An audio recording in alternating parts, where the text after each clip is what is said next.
All right, so this time you guys have really given us quite the mystery to unpack Oh, yeah. with this tarot reading request. Yeah, a deep dive into the tarot. It's going to be fun. It's not just any reading either. This one dives into the relationship between um, Mew-Tul and Gulf. Hmm. So, yeah, buckle up. Things are about to get interesting. It's like someone's handed us a puzzle, Yeah. and instead of trying to use it to predict the future, Right. we're using these cards like clues to kind of decode what the reader sees happening, Yeah, like right now between these three people. exactly. Forget the crystal ball. We're putting on our detective hats. So the reading starts by focusing on Mew, Okay. and it seems like he's at a crossroads, especially when it comes to his relationship with Tool. Yeah, there's a real sense of him kind of waking up to the reality of his situation. Yeah. The reader pulls judgment, which just screams major decision time. Yeah. And then alongside that, the High Priestess, which is like that intuition that something's off, even if he's not fully admitting it to himself yet.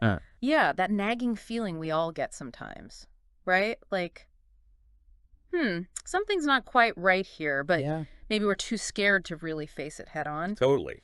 Then there's the Strength card. Okay.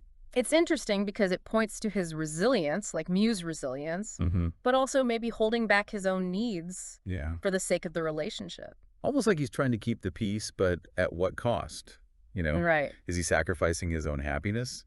The reader seems to think so. Yeah. And that brings us to the real juicy part, Oh, here. how they view Toll in all of this. Okay, hit me with it. Well, the reader pulls a cluster of cards that paint Toll as someone who might be struggling with anxiety Okay. and a need for control. We see the Five of Wands, which often pops up when there's tension or conflict brewing. Then there's the Nine of Swords, hinting at anxiety, potentially even guilt over how he's acting. But isn't conflict normal in any relationship? I mean, we Yeah. can't expect everyone to get along perfectly all the time. True. But the way the reader interprets these cards suggests that Toll might be the source of a lot of this tension. Okay. It's not just disagreement. It's more like he thrives on that back and forth. Interesting. Almost as if it gives him a sense of power or control. Okay, and speaking of control, the reader pulls the Ace of Coins for Toll, which is all about material things and practicality. Right. They see this as him prioritizing his own stability or success. Maybe even over the emotional well-being of the relationship. Okay, that's starting to sound a bit one-sided. Right. But then there's the King of Cups. Uh-huh. Isn't that usually a good sign? Yeah, a caring, supportive partner. And that's where the reader's interpretation gets really interesting. Okay. They suggest that this King of Cups energy might be more about appearances than genuine emotion. It's like he wants to be seen as the supportive one, Uh-huh. but maybe there are some manipulative undertones lurking beneath the surface. Hold on, are we saying that Toll's like putting on an act? That he's not who he seems? Not necessarily. Yeah. But the reader is prompting us to think about those subtle power dynamics Yeah. that can play out in relationships. Yeah. You know, how often do we see people presenting a certain image to the world while behind closed doors, things are much more complicated? Oh, that's getting deep. So we've got Mew feeling stuck and Tull potentially being a bit more complex than meets the eye. Where does Gulf fit into all of this? The reader presents Gulf as this like breath of fresh air. Yeah. Someone who challenges this whole dynamic between you and Tull. Okay. They pull the Muse of Inspiration card for him. Wow. It's like he's boasting onto the scene with all this positivity and this like take charge attitude. So he's not just passively watching this unfold, he's like an active player in this whole situation. Oh, absolutely. Yeah. And remember how the reader saw those signs of tension and control with Tull's cards? Right, right. Well, Gulf's energy is like the antidote to that. Okay. He's associated with the King of Wands, which embodies leadership and empowerment. A stark contrast to that potentially manipulative King of Cups we saw with Tull.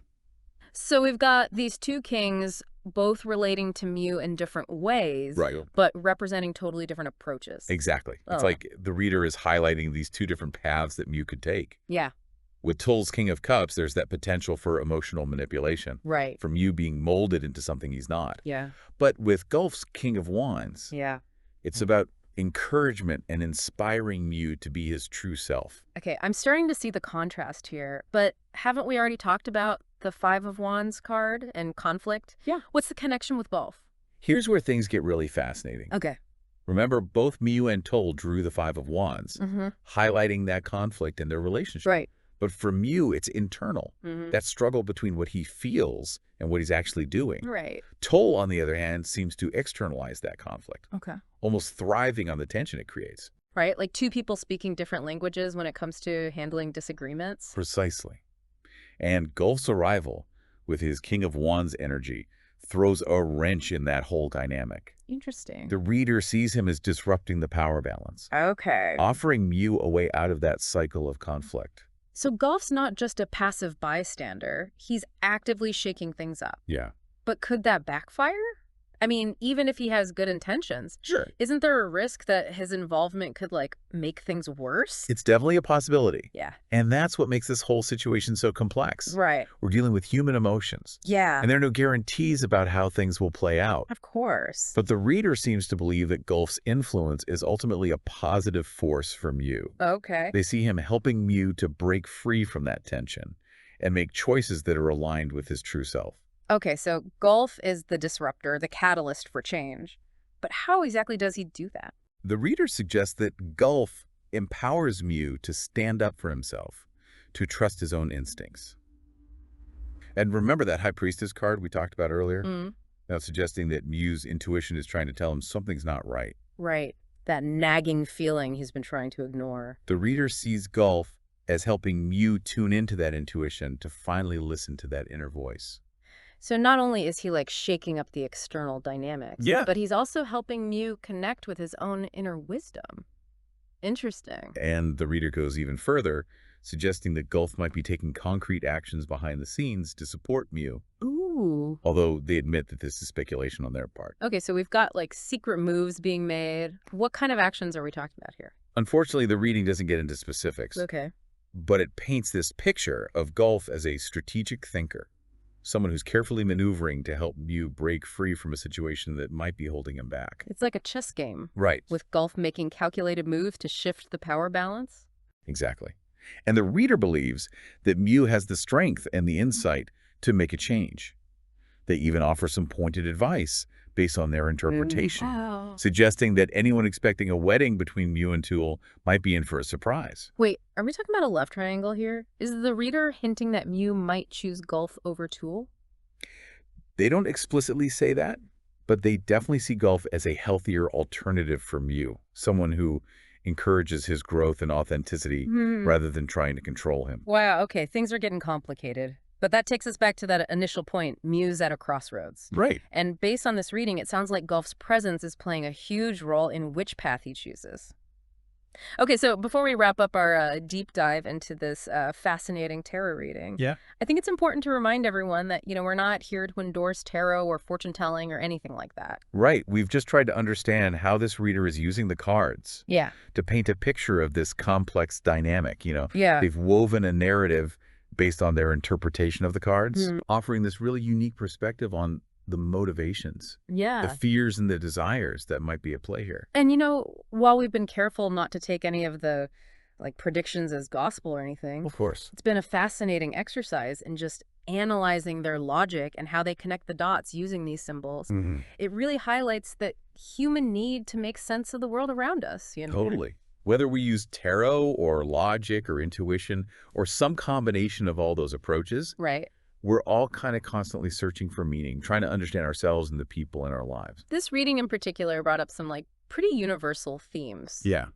Feeling trapped, questioning our choices, navigating the push and pull of different influences. For sure. It's like the reader held up a mirror to those messy, complicated parts of human relationships. What strikes me is that even though we're talking about tarot, a lot of the insights from this reading resonate with basic psychology and relationship patterns. Oh, absolutely. Like, for example, the reader's interpretation of Tull's cards, that need for control, potentially masking insecurity. Right. I mean, that's something you see play out in real life all the time. All the time. And then Mew's struggle to balance his own needs with the desire to keep the peace. Yeah. That's such a classic dilemma so many people face in relationships. It's about finding that balance between self-preservation and maintaining harmony. And then you've got Gulf, who comes in as this disruptive force, Right. challenging the status quo and potentially empowering Mew to break free from those unhealthy patterns. It's like he's offering a different model for how relationships can be. And that's the beauty of this deep dive,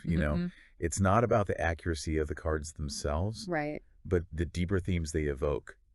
Themes of power dynamics, authenticity, Yeah. the courage to break free from situations that no longer serve us. So to our listener, as you continue to navigate the complexities of your own relationships, just remember there's no one right way to make sense of it all. Trust your instincts. Embrace your own process of discovery. For sure. And remember that sometimes the most profound insights come not from predicting the future, Right? but from understanding the present. Well said. Yeah. Until next time, keep exploring, keep questioning, and keep diving deep.